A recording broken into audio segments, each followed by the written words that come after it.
आज हम हिस्ट्री 2 का ऑब्जेक्टिव सारा देखेंगे एसपीपीडी बुक से, जो आने वाले जो आपका बिहार बोर्ड का एग्जाम है 2026 में, यहाँ से आपको जितना भी आएगा एक भी छूटने वाला नहीं है। ठीक है, तो ये चैप्टर आपके लिए बहुत ही महत्वपूर्ण है, आप लोग देखिए और अपने दोस्तों के पास जो है अपना शेयर कर दीजिए। ये चैप्टर का नाम है राजा, किसान और नगर है। ठीक है, अभी बदल दिया गया, नहीं तो पहले इसी चैप्टर का नाम था वैदिक सभ्यता था, और अभी भी वैदिक है। वैदिक के बारे में पहला सिंधु सभ्यता, दूसरा वैदिक सभ्यता है। इसमें जितना भी ऑब्जेक्टिव क्वेश्चन है, सारे ऑब्जेक्टिव क्वेश्चन को इस वीडियो में हम लोग देख लेंगे। चलिए तो फर्स्ट क्वेश्चन को देखते हैं। क्या फर्स्ट क्वेश्चन है कि फुट डालकर विजय प्राप्त करने का कार्य सर्वप्रथम किस राजा ने किया था? तो किसने किया था? अजातशत्रु ने किया था। किसने? अजातशत्रु ने। अजातशत्रु कौन थे? तो हर्यक वंश के संस्थापक बिंबिसार के पुत्र थे। कौन थे? बिंबिसार के पुत्र। ये दूसरे नंबर के शासक थे हर्यक वंश के। इसे हर्यक वंश को कौन सा वंश कहा जाता है? तो प्रीतिहांता वंश भी कहा जाता है। और ये अपने राजगद्दी प्राप्त करने के लिए अपने पिता को हत्या कर दिया था। फिर इनके पुत्र इनकी हत्या कर दी। जस करनी तस भोगनी। इनके पुत्र का नाम उदयन था, जिन्होंने इसकी हत्या करके पाटलिपुत्रा नगर को स्थापना किया था 3 नदियों के संगम पे। तो कौन कौन नदी थे? गंगा, सोन और पुनपुन। या पुनपुन नहीं किसी में देता है तो गंडक देता है। ठीक है, तो अजातशत्रु का भी बता दिए। चलिए 2 नंबर है, वृक्ष कटिक की रचना किसने किया था? तो एक किया था शूद्रक ने किया था। किस किया था? तो शूद्रक ने किया था। 3 नंबर में देखते हैं, अपने स्वयं के खर्च से सुदर्शन झील की मरम्मत किसने कराई? अपने स्वयं मतलब खुद के पैसा से सुदर्शन झील का मरम्मत किसने कराया था? तो रुद्रदामन कराया था। किसने? तो रुद्रदामन ने कराया था। और भारत का नेपोलियन किसे कहा जाता है? समुद्रगुप्त को कहा जाता है। समुद्रगुप्त इसमें है ही नहीं। इस क्वेश्चन के अनुसार इसका आंसर होगा क्या नंबर? C नंबर होगा। अशोक जो है एक किस वंश के, बहुत भी आई है, पूछ देता है कि अशोक किस वंश के शासक है? तो अशोक है मौर्य वंश के शासक है। मौर्य वंश का स्थापना किसने किया? तो चंद्रगुप्त मौर्य ने किया था। ठीक है, इनके दादाजी का नाम चंद्रगुप्त मौर्य था। चलिए हम लोग आगे चलते हैं। कनिष्क किस वंश के हैं? तो ये कुषाण वंश के हैं। ठीक है, वो कनिष्क। आइए हम लोग चौथा नंबर प्रश्न देखते हैं कि पाटलिपुत्रा नगर की स्थापना उदयन ने किस नदियों के संगम पे किया था? बताए थे किस नदियों के संगम पे किया था? तो ये गंगा के, पुनपुन और सोन। गंगा, पुनपुन, सोन, तेज तीनों नदियों के संगम पे किया था। ये किस वंश के थे? उदयन किस वंश के थे बुआ? तो ये हर्यक वंश के थे। किस वंश के थे? तो हर्यक वंश के थे। ठीक है, इनके पिता का नाम क्या था? अजातशत्रु। इनके पिता का नाम क्या था? तो बिंबिसार था। ठीक है, किस वंश को प्रीतिहांता वंश कहा जाता था? हर्यक वंश को प्रीतिहांता वंश कहा जाता है।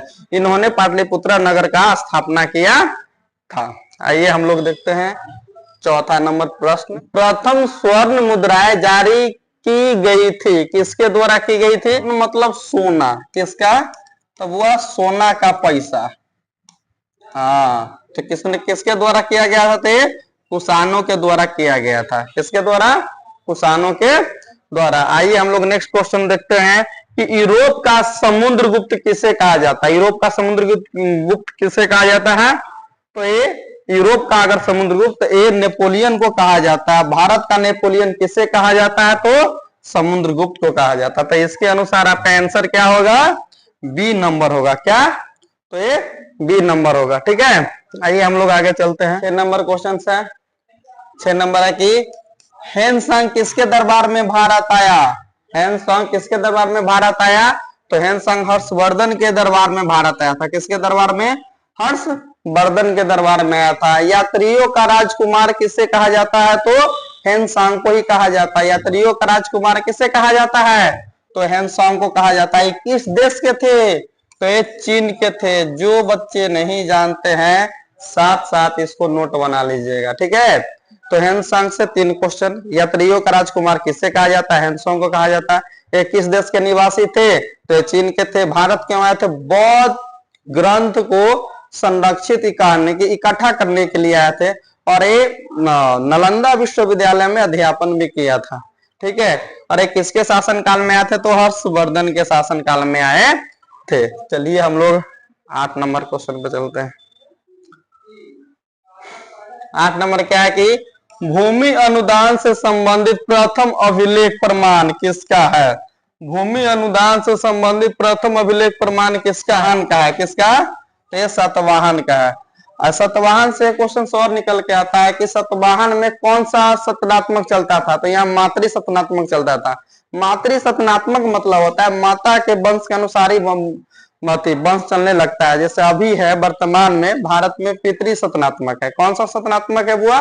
पितृ। लेकिन एक ऐसा वंश था जहां पे यहाँ पे माता का नाम गौतमी पुत्र सतकर्णी ऐसे करके नाम रखा जाता था।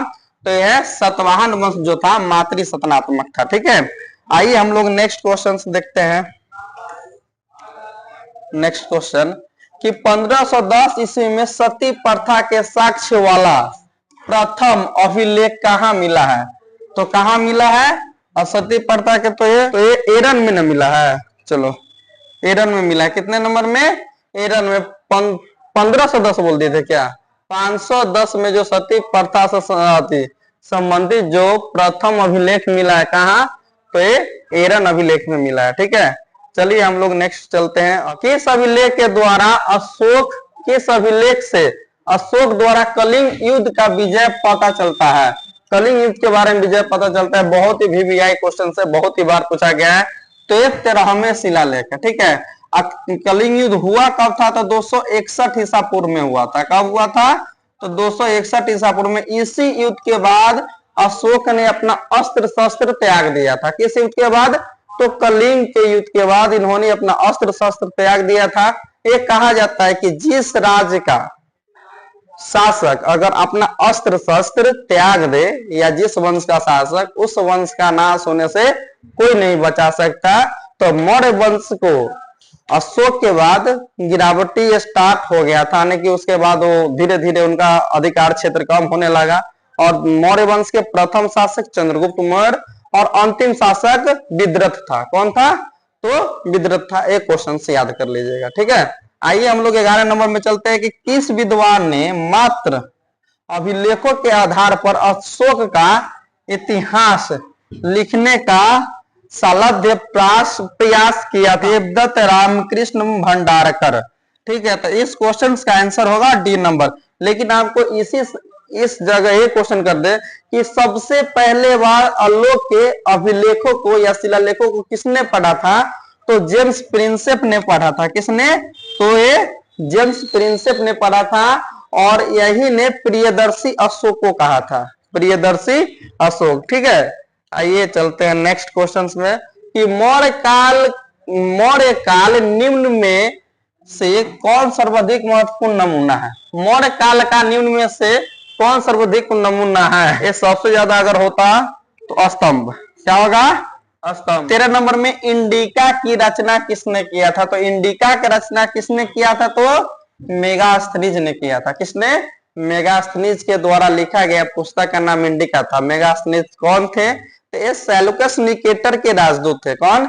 सेलुकस निकेटर के राजदूत। और सेलुकस निकेटर किसके राजदूत है? तो वो सिकंदर महान के राजदूत था। कौन? सिकंदर महान के। सिकंदर महान और चंद्रगुप्त मौर्य के बीच में युद्ध होता है और इस युद्ध में सिकंदर महान के जो सेनापति सेलुकस निकेटर की हार होती है। और तो संधि होने के लिए चंद्रगुप्त मौर्य और सेलुकस निकेटर की पुत्री से विवाह होता है, जिसमें 4 प्रांत दिया जाता है दहेज में। वही अखंड भारत हम लोग बोलते हैं ना, वही में काबुल, गंधार, मकरान, हेरात है, यही चारों है। और इसी क्षेत्र को जो अभी आजकल आप लोग देखते हैं ईरान, इराक और काबुल, तो जानबे करते हो कि आप अफगानिस्तान की राजधानी काबुल है। तो वही क्षेत्र हम लोग को दहेज में मिला था। तो पहले सोचिए कि पहले बिहार कितना बड़ा था। बिहार का एक ऐसा शासक था जिन्होंने विश्व में अपना नाम कमाया।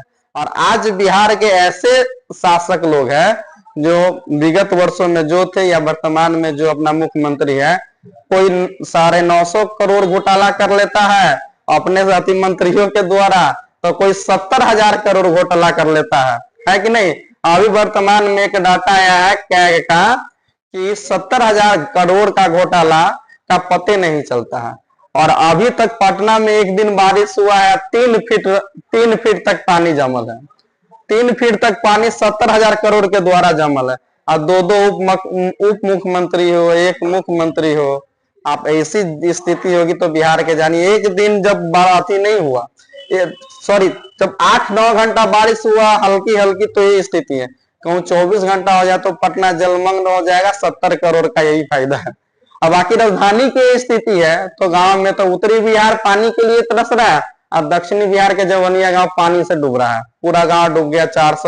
400 घर में से 250 घर बर्बाद हो गई। एक भी नेता वहां पे नहीं गया, एक ही नेता गए वहां पे, सबसे पहले पप्पू यादव जी गए हैं। बाकी न लेफ्ट का गया है न राइट का गया है। चलिए फिर चुनाव आएगा। एगो तो नया नया सुने हैं, चिराग पासवान बोल रहे हैं कि हमको बिहार बुला रहा है। बिहार को कोई बुला सकता है? बिहार के बेटा को बिहार ने बुलाएगा? अब अपना अपना जमीन पे कोई आने के लिए आते कहता कि हमको बिहार बुला रहा है। तो भाई अब आपको कोई भगा दिया था क्या? अब चुनाव आएगा तो बिहार के किसी को लिट्टी पसंद होगा, किसी का मिथिला पेंटिंग पसंद होगा, सीतामढ़ी और सीता जी का जो क्या कहते हैं जन्म धरती है वो पसंद आएगा। वोट मांगने जाते सबको देगा ही हम की बार, बहुत घुस खाया है ये सब। तो चलिए वर्तमान में पढ़ लीजिए, कूट डालो नहीं। जो हम लोग के इतिहास पर के अंग्रेजों ने हम पे शासन किया। जो बिहार का इतिहास पढ़ा था कौन? अंग्रेज ने। फूट डालो और शासन करो डलहौजी की नीति थी। डलहौजी की नीति, डलहौजी जब भारत के गवर्नर बने तो कब बने थे? 1848 से लेकर 1856 तक, ठीक है। लेकिन उससे पहले अजात शत्रु ने कब कि इसे पूर्व में ही कांड कर दिए है कि फूट डालकर नीति करो। बाकी चलिए अपना काम देखिए, छोड़िए नेता के चक्कर। एक दिन क्लास लगाया जाएगा, वीडियो बनाएंगे, ठीक है। कमेंट करिए कि किस टॉपिक पे आप लोग का वीडियो चाहिए, कि 70,000 करोड़ रुपए चाहिए, 70,000 करोड़, 900 करोड़, कौन कौन अभी आती है उसमें नामजद है, किसके कारण हुआ था आते सारे 900 करोड़ में, 70,000 करोड़ में कौन कौन है, किस डिपार्टमेंट से कितना पैसा खर्चा है, सबको बनाएंगे ना जी, सबको धोया जाएगा। पावर ऑफ एजुकेशन, अनपढ़ थोड़ी है हम लोग नेता की तरह। वर्तमान में पता चला है कि उप मुख्यमंत्री 7वीं फेल है, उसका नाम है राकेश कुमार उर्फ सम्राट चौधरी। सम्राट चौधरी जी, चलिए देखेंगे आप लोगों को भी। आइए, प्रयाग प्रशस्ति की रचना किसने किया? तो प्रयाग प्रशस्ति का जो रचना किया था, ये प्रयाग प्रशस्ति का रचना किसने किया? हरिसेन ने किया। के काल में कौन सी चीनी यात्री भारत आया था? गुप्त के काल में, यानी गुप्त वंश के शासन काल में कौन सा चीनी यात्री भारत आया था? तो फायान आया था। फायान किसके शासन काल में भारत आया था? चंद्रगुप्त विक्रमादित्य के शासन काल में। चंद्रगुप्त द्वितीय या विक्रमादित्य। विक्रमादित्य की उपाधि इतिहास में 14 बार रख लिया गया। कितने बार? 14 बार रख लिया गया है, ठीक है। आपको जो चीज में प्रॉब्लम होगा कमेंट करिएगा, उस चीज का आप लोग का वीडियो बन जाएगा, चाहे कोई भी चीज का हो। आप किसी वंश, जैसे आपको इसी वंश में बहुत ज्यादा क्वेश्चन है और शासक है गुप्त वंश में, श्रीगुप्त, घटोत्कच, फिर रामगुप्त वगैरह, बहुत। रामगुप्त पहले कहाँ से आ गया? समुद्रगुप्त, बहुत है। अब बताइएगा तब पता चलेगा ना कि आपको कहाँ से दिक्कत हो रहा है। नहीं बताइएगा तो हम भी कहेंगे कि समझ में आ रहा है, तैयारी करिए, बेहतर होगा।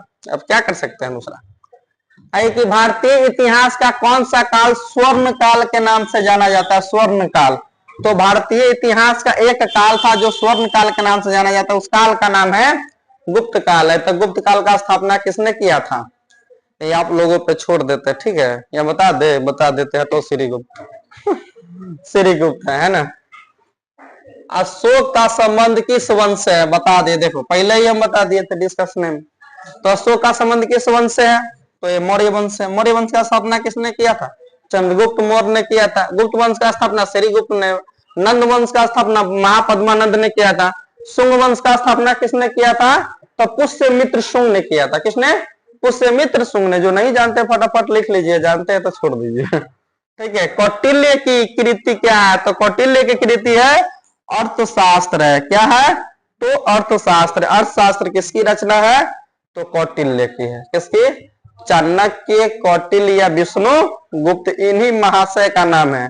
और एक ऐसे प्रधानमंत्री थे जिन्होंने जब रात में अगर काम राज दरबार का नहीं करते थे तो उस समय दिव्या को बुझा देते थे। आजकल के प्रधानमंत्री है, कहते हैं कि हम चाय बेचते बेचते, एक गाना इसमें, चाय वालों को हमने चुना चौकीदार, चंदा चोर हो गए देखते देखते। पता नहीं। अब जो व्यक्ति चाय बेच के प्रधानमंत्री बना हो और देश को 156 करोड़ कर्जा लाद दिया हो, तो भाई वैसा प्रधानमंत्री सब बनना चाहेगा चाय बेचने वाला, है कि नहीं है? चाय बेच बेच के राजा है भाई। हम सब का अभी 25-26 वर्ष उम्र चल रहा है, इस पर लाली नहीं है, क्या कहते हैं इसको पता नहीं है हम लोगों को। लेकिन हमारे प्रधानमंत्री का 70 वर्ष पूरने वाला है, 75 वर्ष। तब उसके बाद क्या है कि गालों पे लाली है, तो कौन नहीं उतना गरीब बनना चाहेगा। एजुकेशन का कोई मतलब ही नहीं। आइए, मेगास्थनीज भारत में किसके दरबार में आया था? तो मेगास्थनीज भारत में किसके दरबार में आया था?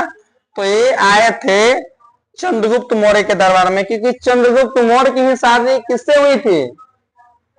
सेल्यूकस निकेटर की पुत्री से। और सेल्यूकस निकेटर के राजदूत कौन थे? तो मेगास्थनीज थे। कोई दिक्कत या कोई समस्या नहीं है तो आगे बढ़िए, अगर है तो रुक जाइए, फिर क्वेश्चन को बात क्या करिए, वीडियो को बैक करिए, फिर देखिए, फिर समझ में आ जाएगी आप लोगों को। ये बिंदुसार किस वंश से है? तो बिंदुसार ये आ जाएगा मौर्य वंश से, मौर्य वंश। ये अशोक भी मौर्य वंश से आ जाएगा। एक कनिष्क से कुषाण वंश। कौन है? कुषाण वंश। कोई दिक्कत या कोई समस्या नहीं है? तो समुद्रगुप्त का जानकारी प्रयाग प्रशस्ति से होता है। किससे? प्रयाग प्रशस्ति से होता है। ठीक है, आइए आपका 20 का आंसर होगा बी होगा। हम लोग 21 का देखते हैं। 21 का तो पहले ही बता दिए कि पाटलिपुत्रा की स्थापना, पाटलिपुत्रा नगर, पाटलिपुत्रा यहाँ पे नगर जोड़ लीजिए, जो अभी भी नगर है, जो पटना के नाम से जाना जाता है। तो किसने स्थापना किया था? तो इसका स्थापना जो किया था उदयन कितने नंबर पे है? डी नंबर पे, बी नंबर पे। तो उदयन ने किया था। उदयन बता दिए थे ये कौन थे, किस वंश के थे, कहाँ पे इसका स्थापना हुआ, किन किन नदियों के संगम पे हुआ था। तो इस पे टाइम पास करते हुए हम लोग आगे देखते, क्योंकि क्वेश्चन बहुत ज्यादा है और वीडियो छोटा करना है ना। रौद्र किस शासक के दरबार में रहता था? तो ये रहते थे किसके दरबार में? चंद्रगुप्त विक्रमादित्य के दरबार में ही रहते थे, चंद्रगुप्त विक्रमादित्य के दरबार में। चलो, एक कितने बार तो इतिहास में 14 बार उपाधि दे दिया गया है। मेघदूत की रचना किसने किया था? तो कालिदास कितने नंबर पे है? मेघदूत का रचना कालिदास ने किया था। पतंजलि का रचना किसने किया था? तो पाणिनि ने किया था। और चाणक्य किसकी रचना किया था? तो अर्थशास्त्र की रचना किया था। ठीक है, नेक्स्ट नंबर है कि प्रयाग प्रशस्ति का संबंध किस गुप्त शासक से है? तो समुद्रगुप्त से है। किससे है? तो ये समुद्रगुप्त से है। गुप्त शासक की बात है तो समुद्रगुप्त से है। 24 का आंसर होगा B number, Samudragupta. Next question आइए। नेक्स्ट क्या है कि प्राचीन भारत में अभिलेख की शुरुआत किस शासक ने किया था? तो भारत के बात आ रहा है ना, तो अशोक ने किया था। किस वंश के थे ये बता दी है, ज्यादा टेंशन नहीं लेना है। ठीक है, किस शासक को प्रियदर्शी कहा जाता? अशोक को ही कहा जाता। किसने कहा था? तो जेम्स प्रिंसेप ने कहा। आइए, पतंजलि के महाभाष्य, पतंजलि के महाभाष्य, अच्छा महाभाष्य जो लिखा था वो पतंजलि लिखा था। ठीक है, तो पतंजलि के महाभाष्य की जानकारी किससे मिलता है? किस वंश से मिलता है? तो ये मिलता है मौर्य वंश से। किस वंश से? तो ये मौर्य वंश से जानकारी मिलता है। आइए, धर्म का शुरुआत किसने किया था? तो धर्म का शुरुआत अशोक ने किया था। और कब किया था? जब इन्होंने अस्त्र शस्त्र त्याग दिया था। तो उस समय दो ही राति चलता था, या तो भेरी घोष की नीति या तो धर्म घोष की। भेरी घोष की नीति मतलब युद्धों में विश्वास करने वाला, और धर्म घोष की नीति मतलब पूजा प्रतिष्ठा में विश्वास करने वाला, राज झगड़ा में नहीं रहने वाला। तो ये जब कलिंग का युद्ध जीतने के बाद अशोक ने धर्म घोष की नीति अपना लिया था, और इसका स्थापना भी इन्होंने ही किया था। ठीक है, कोई दिक्कत कोई समस्या नहीं होना चाहिए, अगर है वो करे तो रख लीजिए साथ में। अर्थशास्त्र में इंडिका से किस राजवंश के बारे में जानकारी मिलती है? तो एक ही राजवंश था उस समय। कौन था? तो मौर्य वंश था, क्योंकि इसका कौटिल्य था चाणक्य, क्योंकि चाणक्य प्रधानमंत्री थे। और ये थे इंडिका के रचना इनके दादाजी, सॉरी अशोक के दादाजी चंद्रगुप्त मौर्य के दहेज में मिला था वो जो लेखक था। ठीक है, एलोरा के कैलाश मंदिर का निर्माण किस राजवंश ने कराया था? तो ये राष्ट्रकूट ने करवाया था। कितने नंबर पे? डी नंबर पे। कितने नंबर पे? तो राष्ट्रकूट ने एलोरा के कैलाश मंदिर का निर्माण करवाया था। 16 महाजनपद में सबसे शक्तिशाली महाजनपद कौन था जी? बिहार के हैं एक मगध। आज सब बिहारियों को गाली देता है, मगध रहता चमाट मारता उद्धव ठाकरे को। आज बिहारियों को गाली देता। बताइए, मगध 16 महाजनपदों में से सबसे शक्तिशाली महाजनपद कौन था बुआ? मगध था। मगध का राजधानी था राजगीर, फिर राजगिरी, ब्रजगिरी, राजगीर, फिर बाद में चल के पटलिपुत्रा हुआ था। और चारों क्षेत्र, जितना भी क्षेत्र बोले, ये बिहार में ही पड़ता है। कुछ क्षेत्र पटना जिला में पड़ता है और कुछ क्षेत्र क्या नालंदा जिला में पड़ता है, लेकिन है तो बिहार का ही ना। और आज हम लोग नेता के चक्कर में बर्बाद है। इतना इतना साल जीजा बना के रख ही लेता है ना नेता को, कि चेंज ही नहीं करता है। हो बर्बाद करो, नेता की तरह चुनिए न। तो आज हम लोग भाषा के लिए गाली थोड़ी सुनते, नहीं एम्प्लॉयमेंट दे रहा है, एम्प्लॉयमेंट दे ही नहीं रहा है।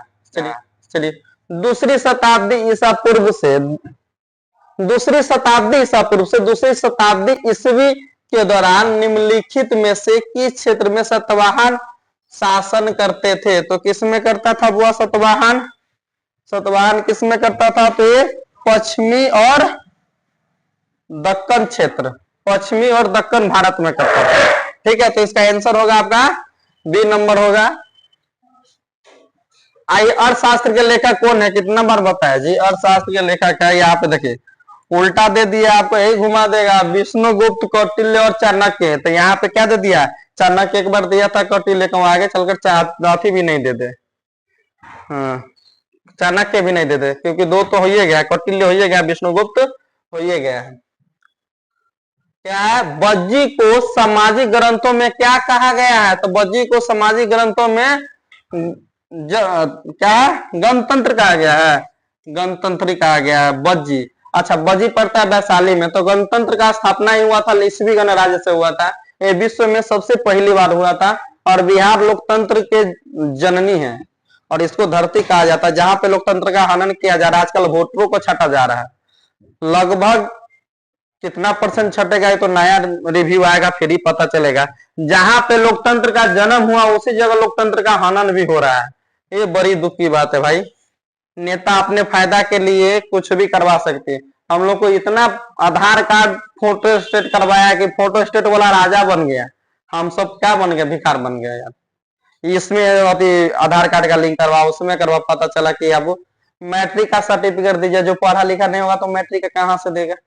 जिसका जन्म प्रमाण पत्र नहीं है तब कहां से? तब क्या भारत के नागरिक नहीं? नेतवनों सबका जो मर्जी होता है जौने संशोधन ला देता है। SIR हम लोग इसे सर पढ़ते थे, लेकिन वर्तमान में पता चला कि भाई वोटर लिस्ट को सत्यापन करने वाला ही शॉर्ट फॉर्म है कि नहीं है? चलिए, जनपद शब्द का शाब्दिक अर्थ कहाँ क्या होता है?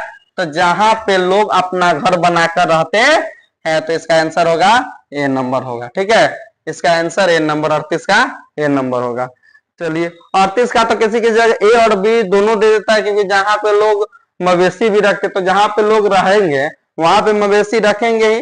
तो ये क्वेश्चन थोड़ा सा सॉल्यूशन वाला है, लेकिन आप अपना है तो ये अपना सी नंबर भी कर सकते हैं, कोई दिक्कत नहीं है। या जहां पे लोग अपना घर बना के रहते हैं तो 100% श्योर है। ठीक है, लेकिन जहां पे लोग रहेंगे, और ये वैदिक सभ्यता, तो वैदिक सभ्यता में कृषि का वर्णन था, क्योंकि एक ग्रामीण सभ्यता थी। तो यहाँ पे मवेशी भी था। तो चलिए ए और बी दोनों कर देंगे। क्या करेंगे? ए और बी दोनों कर देंगे, कोई दिक्कत? 39 नंबर का क्वेश्चन क्या है कि निम्नलिखित में से किसने संस्कृत व्याकरण पर अष्टाध्यायी नामक पुस्तक लिखा था? तो एक पाणिनि लिखे था। उस समय हम गलती बता दिए थे। महाभाष्य का रचना पतंजलि ने किया था। ठीक है, उस समय हम बता दिए थे कि भाई पाणिनि ने किया था पतंजलि। तो पतंजलि भी व्यक्ति ये है और पाणिनि भी व्यक्ति ये है। और पतंजलि के द्वारा लिखा गया पुस्तक क्या है? महाभाष्य। और पाणिनि के द्वारा लिखा गया पुस्तक क्या है? तो ये अष्टाध्यायी। कोई दिक्कत? कंफ्यूजन आपका हो गया? क्लियर होता है कभी कभी इधर उधर, बहुत क्वेश्चन लोड, कभी कभी मिस फायरिंग हो जाता है। क्या है आपका कि पाटलिपुत्रा नगर की स्थापना की गई थी। 18 बार दे रहा है की गई थी। तो किसके द्वारा की गई थी? 1 2 3, हाँ यह है उदय भद्र। इसी का नाम है उदयन और उदय भद्र, इसी का नाम है।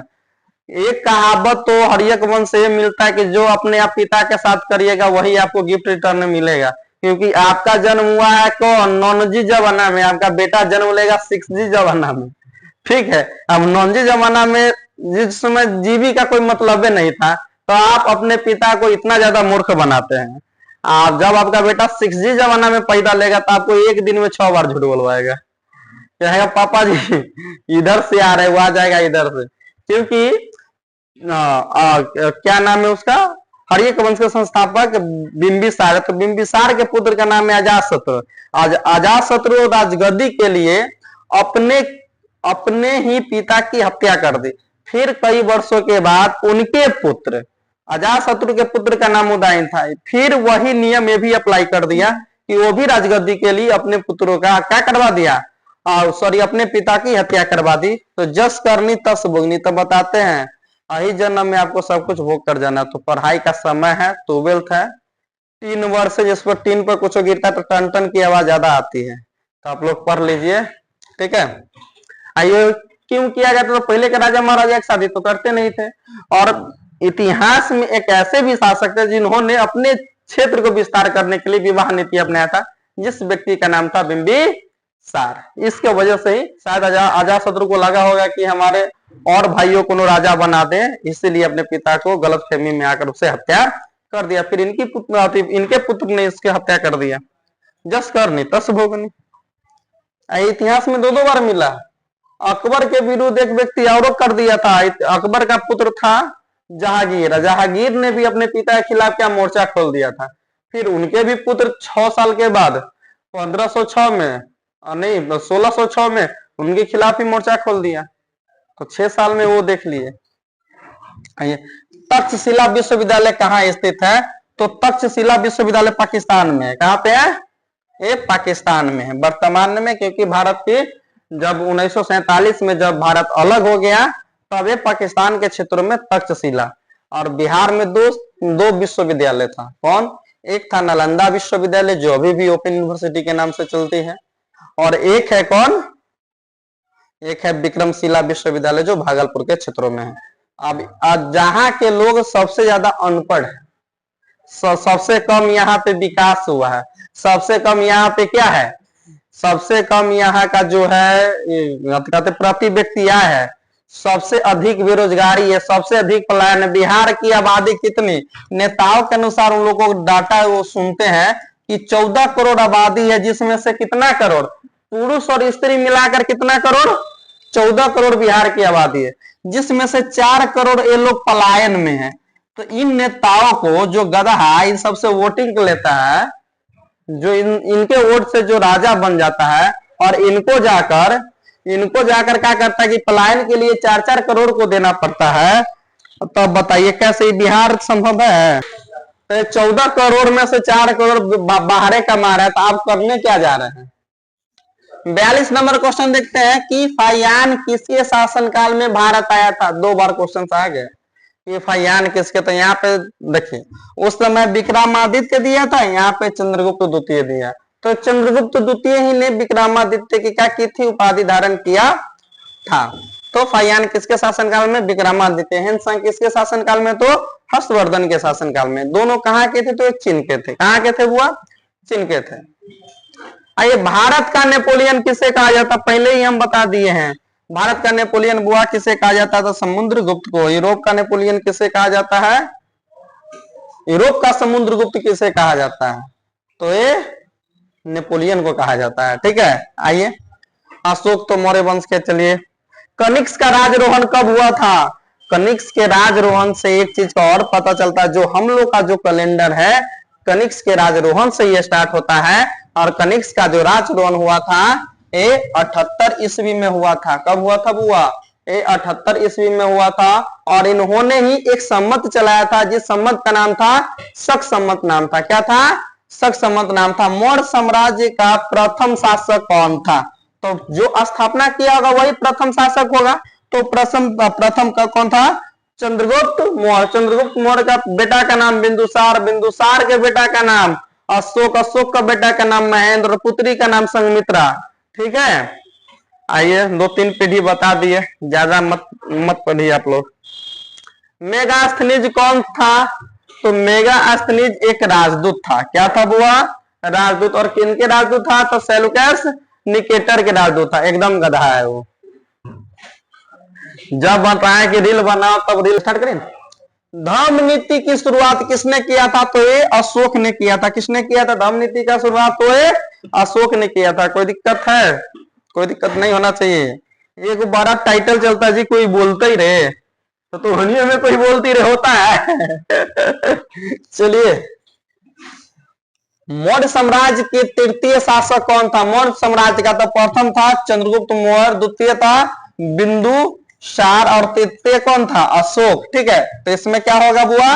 अशोक होगा। देखिए एकदम क्रम बाय क्रम पूछ लिया है। पूछ लिया है कि नहीं पूछ लिया है? और जिस प्रकार चंद्रगुप्त मौर्य ने भी एकदम अपने राज दरबार के लिए ऐसा शासक हुआ था और इनके सहयोगी ऐसे थे जिनको हर हमेशा सपोर्ट करते थे और अपने राज क्षेत्र को बहुत ही ज्यादा विस्तार किया, उसी प्रकार इनके जो पोता हुए कौन? अशोक हुए, एकदम सेम नक्शे कदम पे चला था। किसके? तो चंद्रगुप्त मौर्य के। किसी व्यक्ति का अगर प्रधानमंत्री अगर उसके सच्ची निष्ठा और मन से उनकी साथ दे तो वो राज्य फलता फूलता। लेकिन भारत के प्रधानमंत्री के अनुसार पहले 56 करोड़ कर्जा था, अभी 156 करोड़ है कि नहीं? एक देवेश मिश्रा नकली दवाई बेच रहा था जी। कौन सा दवाई? नकली दवाई बेच रहा था। ऐसे भारत का विकास होगा? ऐसे विश्व गुरु बनिएगा? विश्व गुरु तो बन नहीं पाइएगा ना ऐसे। अभी एक यूपी में किसकी गवर्नमेंट है? वर्तमान एनडीए सरकार का है। कि जिस देश में, हाँ एक कहावत आता है कि बेशक आप अंधभक्त बन जाना या किसी पार्टी के चमचे बन जाना, लेकिन स्कूल बंद होने के कभी फायदे मत गिनवाना। बिहार में, बिहार नहीं अभी यूपी गवर्नमेंट में लगभग 5000 स्कूलों को, सरकारी स्कूलों को बंद करके मदिरालय खोला जा रहा है, मतलब दारू का दुकान। यही है, विश्व गुरु हम लोग बनेंगे। सनातन सनातन को सब मार के चोट, एक बार और सनातन को तोड़वाएगा इन नेतवा सबके चक्कर में। पाटलिपुत्रा, पाटलिपुत्र नगर का नगर की स्थापना कब किस, सॉरी, पाटलिपुत्र नगर की स्थापना कब किस नदी के संगम पर की गई थी? तो ये गंगा यमुना और नहीं, ये है, ये ठीक है, पुनपुन सोन गंगा। किसने तो उदाहरण ने किया था, पहले भी बता दिए थे। ये क्वेश्चन सब थोड़ा देखिए, क्वेश्चन पूछा होगा बिहार बोर्ड में, देखिए 2021 में पूछा ही है। आइए, कलिंग युद्ध बताए थे, बहुत इंपॉर्टेंट है। कलिंग युद्ध का चर्चा कौन शिलालेख में? तो 13वें शिलालेख में। कब? तो 261 ईसा पूर्व में। कब आती? 13वें वर्ष के बाद। तो 269 ईसा पूर्व में अशोक ने राजगद्दी संभाला था और महज 8 वर्षों के बाद क्या किया था? इन्होंने युद्ध किया था। कितने, कौन सा? तो 261 ईसा पूर्व में अशोक के द्वारा एक युद्ध हुआ था, जिस युद्ध का नाम था कलिंग का युद्ध। कोई दिक्कत? मुद्रा राक्षस का लेखक कौन है? तो विशाखा दत्त है। और कौटिल्य का लेखक तो वही अर्थशास्त्र। मेगास्थनीज वही इंडिका। ये तीनों क्वेश्चन भी है, ये 3 गो में से एगो आ जाना है आपको, ये फिक्स लिख लो। आपका जो 50 में 50 ऑब्जेक्टिव क्लियर हो जाएगा, इतना दावे के साथ कह सकता हूं मैं। ठीक है, मगध साम्राज्य की राजधानी कहाँ थी? तो मगध साम्राज्य की राजधानी, मगध साम्राज्य की राजधानी किसने की? सॉरी, मगध साम्राज्य की स्थापना किसने किया था? तो मगध साम्राज्य का जो स्थापना है हरियक है कि नहीं जी? हरियक, हरियक के बिंबिसार है ना, हरियक के वंश के है बिंबिसार, इनके द्वारा ही मगध साम्राज्य का क्या किया गया था? स्थापना किया गया था। थोड़ा इधर से लाइट पड़ता है, नहीं कहिएगा कि मास्टर को दिखता है, मास्टर को बहुत दिखता है। ठीक है, इधर थोड़ा लाइट पड़ रहा है तो दिख नहीं पाता है, इस वजह से। सख संबंध का आरंभ या स्थापना किसने किया था? तो एक किया था कनिष्क के शासन काल में 78 ईस्वी में। ठीक है, ईस्वी और ईसा पूर्व में आप लोगों को दिक्कत होता होगा, तो इसके लिए एक रील बना देंगे ना, ईस्वी और ईसा पूर्व का, 60 सेकंड में खत्म। चलिए, अगर अंगुत्तर निकाय के अनुसार महाजनपदों की संख्या कितनी थी? तो अंगुत्तर निकाय या भगवती सूत्र, उनके अनुसार महाजनपदों की संख्या 16। कितना? 16 था। हमारे क्लास में एक लड़का बोले रील बनाने के लिए, अब डर से रील बना रहा। जिस समय बिहार के बारे में बोल रहे थे रील नहीं बना रहा था, गधा सब है, क्या कहिएगा। ये मास्टर को पढ़ाएगा कि गिरा देगा, चैनल को मोनेटाइज नहीं करवाने देगा। चंद्रगुप्त मौर्य का शासनकाल क्या था? चंद्रगुप्त मौर्य का जो शासनकाल है, तो चंद्रगुप्त मौर्य का शासनकाल किधर किधर गया? हाँ, 344 से लेकर 323, 344 से लेकर, नहीं सॉरी ये गलती हो गया, 320 से 298, और 298 से 273 तक इसका शासनकाल था बिंदुसार का, और 269 से लेकर जो इस समय शासनकाल था अशोक का था। उसी 8 वर्ष के बाद क्या किए थे अशोक ने? अशोक जो किया था अपना कलिंग युद्ध किया था, ये होगा। ठीक है, थोड़ा हो जाता है इधर उधर, मैगजीन में बहुत ही गोली न लोड़े जी, कोनो गोली चल जाता है। विक्रमादित्य, विक्रमादित्य की उपाधि किस सम्राट ने धारण किया था? चंद्रगुप्त द्वितीय किधर गया जी? इधर है, चंद्रगुप्त द्वितीय विक्रमादित्य का उपाधि धारण किया था। कितने बार किया था? कमेंट सेक्शन में बताइएगा।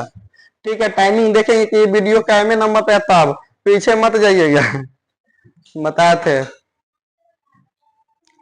आइए 57 हो गया, काफी लंबा है क्योंकि एक चैप्टर का पूरा वीडियो देखना है, और एक चैप्टर कम से कम पढ़ने के लिए अगर क्लास 2 महीना इस चैप्टर में क्लास चलता है। कितना? 2 महीना चलता है। इतने परिश्रम अब 1 घंटा में या आधा घंटा में पा रहे हैं, तो थोड़ा मेहनत तो करना पड़ेगा ना। मेंटली और फिजिकली होके दोनों देखिएगा ना, तो मेंटली रहिएगा दुकान पर और फिजिकली मोबाइल पर नहीं समझ में आएगा। मौर्य काल का प्रसिद्ध यूनानी यात्री, मौर्य काल का प्रसिद्ध यूनानी यात्री, यूनान के न है तो यूनान के मेगास्थनीज था। यात्री के बारे में बात हो रहा है, मेगास्थनीज और राजदूत भी था और यात्री भी था। हवेन शांग किस देश के थे? तो चीन के थे ना, ये चीन के थे। चलिए, तो 57 का आंसर बी और इसका सी। कोई दिक्कत? कोई दिक्कत, कोई समस्या नहीं है। देखो, हम ये नहीं बखान कर रहे कि कौन कब पूछा है, भाई वहां पे सब लिखा हुआ है कौन बोर्ड में पूछा है। अगर आप हमारे यहाँ से तैयारी करते हैं तब Bihar board, UP board, MP board, Rajasthan board, Delhi board, Jharkhand board, A to Z board की तैयारी होगा आपको, एनसीईआरटी प्लस एसपीपीजीएस। ठीक है, कोई दिक्कत? कोई दिक्कत नहीं। आइए, देवान, देवान प्रिय, प्रिय अर्थात देवताओं का प्रिय यह उपाधि निम्न में से किस शासक को दी गई थी? तो अशोक को ही दी गई। किसको दिया गया है? अशोक को ही दिया गया है ना जी। तो इसका सी आंसर। अशोक के अभिलेख में कितने प्रकार के प्रांतों का उल्लेख है? तो कितने प्रकार के प्रांतों का उल्लेख है? तो ये 5 प्रकार के प्रांतों का उल्लेख है। कितने प्रकार के? 5 प्रकार के प्रांतों का उल्लेख है। चलिए, हाथी गुफा का अभिलेख किससे संबंधित है? तो हाथी गुफा का अभिलेख है खारवेल। खारवेल कहाँ के राजा थे बुआ? तो कलिंग के राजा थे। ठीक है, एक खारवेल से संबंधित है। कोई दिक्कत? मौर्य वंश का स्थापना किसने किया था? तो चंद्रगुप्त मौर्य। भाई बोलते बोलते थक गए जी, यही क्वेश्चनों नहीं थक रहा है। कितना बार पूछा है जी? चलो, जब तक तोड़ेंगे नहीं तब तक छोड़ेंगे। खत्म हो गया जी। तो ये आपका जो 2 नंबर लेसन है, जो चैप्टर के नाम है राजा, किसान और नगर है, इसका सारा वीडियो का हम लोगों ने क्या, सिर्फ हमने एनालिसिस कर दिया है। ठीक है, बाकी अपना रिव्यू बताइएगा। अब इसके बाद आपको जो चैप्टर होगा कमेंट में बताइएगा, उस पर हम वीडियो बना देंगे। जय हिंद।